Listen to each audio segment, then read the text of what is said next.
त्या काळी जर सर्व जाती धर्माचे लोक एकत्र आले असते तर या परभणीत तोडफोड झाली नसती। याचंही उदाहरण तुम्ही इथं जिवंत आहेत म्हणून भावनिक होणं जरा सबंध करा।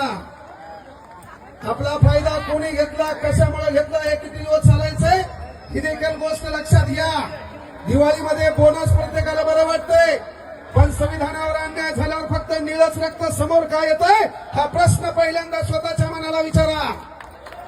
केवळ भावनिक होऊन जमत नाहीये, हे लक्षात घ्या। कोई चिल्ला कर चला गया, कोई चीख कर चला गया।